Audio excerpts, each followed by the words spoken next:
Bom dia, meus amados, a minha saudação a você em nome de Jesus, Deus te abençoe.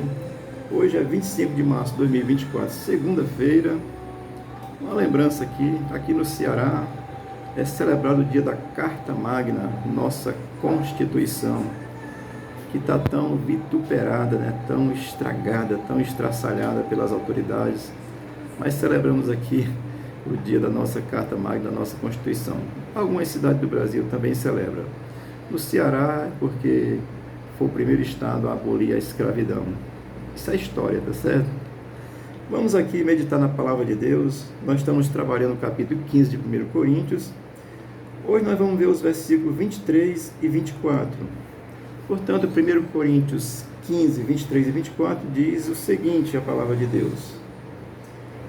Cada um, porém, por sua própria ordem, Cristo as primícias, depois os que são de Cristo na sua vinda, e então virá o fim, quando ele entregará o reino ao Deus Pai, quando houver destruído todo o principado, bem como toda potestade e poder. O contexto do capítulo 15 é o contexto da ressurreição de Cristo, que Paulo está ensinando, e também a garantia da ressurreição dos crentes para viver eternamente com Jesus. Vamos ver aqui os versículos 22, 23 e 24. O versículo 23 começa dizendo o seguinte, tá certo?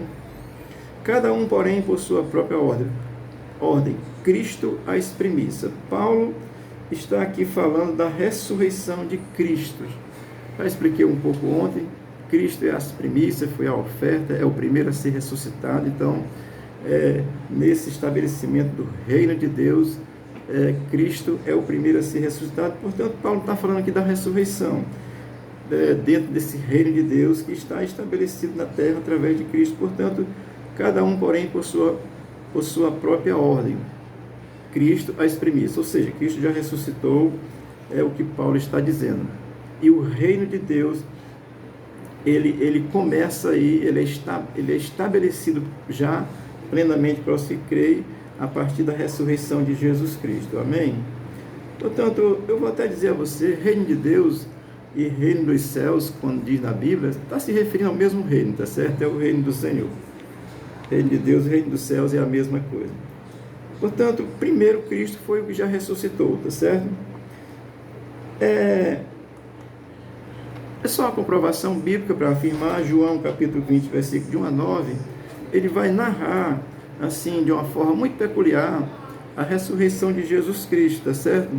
E a peculiaridade de João, que ele bota nesse capítulo 20, versículo de 1 a 9, é que quando Pedro e João chegam ao túmulo, os lenços estão dobrados à parte, tá certo?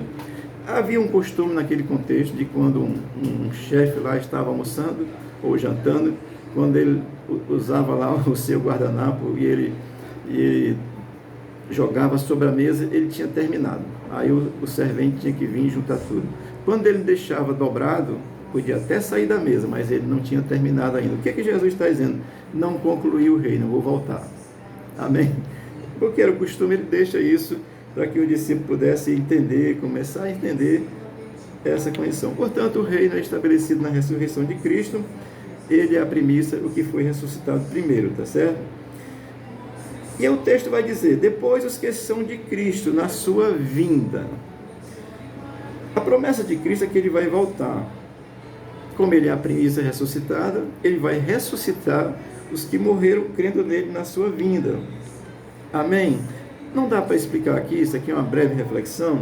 Eu vou só citar o texto, leia lá, você vai entender, está escrito em português. 1 Tessalonicenses capítulo 4, de 13 ao 18, o apóstolo Paulo vai fazer uma explanação da ressurreição dos crentes, do que morreram crendo em Jesus. Amém? Portanto, eu estou aqui falando para você essa condição de que, como o texto diz, na sua vinda, 1 Tessalonicenses capítulo 4, de 13 a 18, vai explicar isso claramente, a ressurreição dos que são de Cristo quando ele vier. Amém? Leia esse texto lá, que ele é bem interessante. O texto vai continuar dizendo, depois da questão de Cristo, na sua vinda, já expliquei, são os que morreram crendo em Jesus Cristo. 1 Tessalonicenses 4, de 13 a 18, explica isso claramente. Amém, amados? Portanto, vamos continuar aqui vendo o texto, tá certo? O versículo 24 vai nos apresentar o seguinte: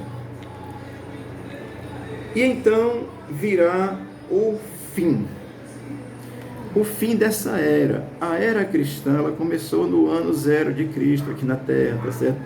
Então essa era vai ter um fim, tá certo?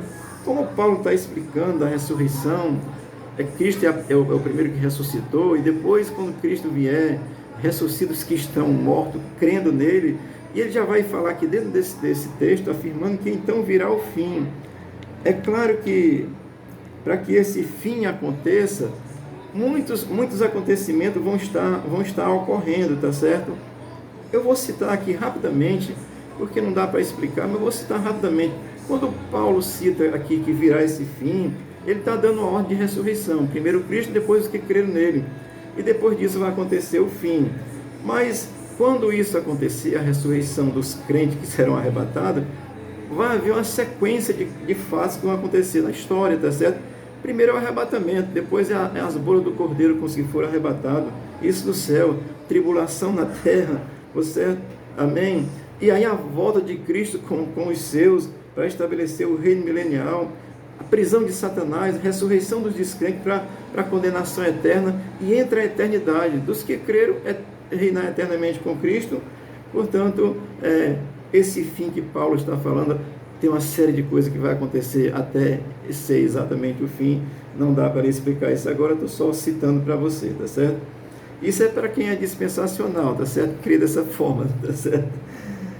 E o texto vai dizer ainda, eu vou citar aqui para nós a questão do juízo final, porque vai ter um juízo final sobre a terra, tá certo, amados? O juízo final está registrado em Apocalipse, capítulo 20, do versículo 11 ao 15. Leia lá, registra ali o juízo final. E lá vai dizer que quem não tem o nome escrito no livro da vida, vai ser condenado eternamente. É o juízo final, é a ressurreição dos que morreram sem crer em Jesus Cristo. Amém?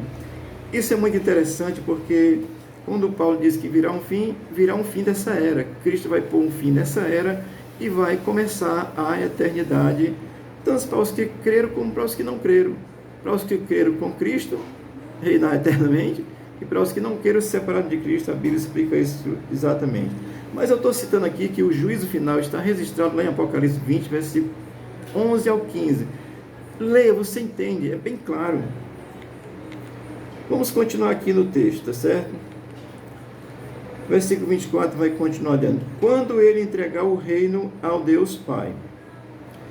Ora, quando Cristo conquistar todas as coisas, ele vai entregar o reino ao Deus Pai. Deixa eu dar só uma explicação, que isso não significa dizer uma subordinação do Deus Filho ao Deus Pai. Isso significa dizer que a divindade, o Pai, o Filho e o Espírito Santo vão estar reinando plenamente, porque os três são um só. É a unidade do Pai, do Filho e do Espírito, tá certo? Quando Paulo diz aqui que entregará o reino ao Deus Pai, vai significar dizer que toda a plenitude da divindade vai estar reinando, o Pai, o Filho e o Espírito Santo. Amém? Vamos continuar aqui no texto, porque vai continuar dizendo no versículo 24: quando houver destruído todo o principado, bem como toda potestade e poder, todas as forças visíveis e invisíveis, as potestades do ar, que são demônios malignos mesmo, e as forças visíveis das pessoas que estão governando aí, e que às vezes governam de forma desastrosa, tá certo?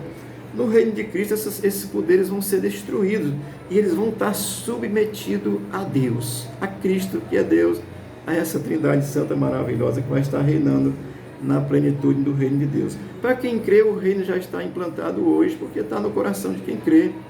Amém? Esse reino é conquistado hoje por essa fé, e a realidade dele vai ser nessa vinda de Cristo, quando ele virá e ressuscitará os que morreram crendo para estar com ele, e ressuscitará também os que não morreram, os que morreram sem crer, para o seu julgamento eterno. Amém, queridos? Eu quero citar aqui, dentro desse contexto, Apocalipse 11:15, que diz assim: e tocou o sétimo anjo a trombeta, e houve no céu grandes vozes que diziam: os reinos do mundo vieram a ser de nosso Senhor e de seu Cristo, e ele reinará para todo sempre. Amém?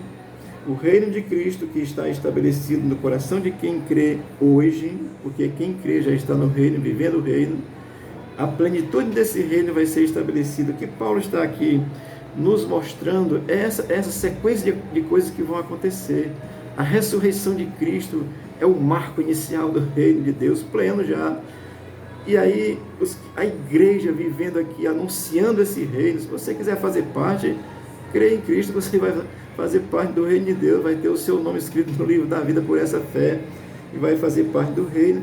E quando Cristo estabelecer isso plenamente, porque vai ser pleno na sua vinda, com aquela sequência de fases que irá acontecer, que eu já citei agora anteriormente, rapidamente, isso irá acontecer e o reino será plenamente estabelecido, e aí entrará a eternidade. Amém? Porque ele reinará para todo sempre, isso significa eternidade. Portanto, amados, aqui é uma reflexão muito breve, muito rápida, só para fazer você pensar. Eu queria lhe animar a ler a Bíblia, tá certo? Que você pudesse ler a Bíblia Sagrada, que você pudesse estar aí tendo esse interesse pela palavra de Deus. E vou terminar dizendo: o reino de Deus é conquistado hoje pela fé em Jesus Cristo. Amém? Tem os que negam o reino de Deus, tem os que negam a fé em Cristo, que é o cristianismo progressista. São mentirosos que pregam a palavra de Deus distorcida. Portanto, aplique sua fé em Jesus, porque você já conquistou esse reino por essa fé. Deus te abençoe, Deus te guarde, e você seja aí alvo da revelação de Deus em Jesus Cristo, em nome de Jesus. Amém.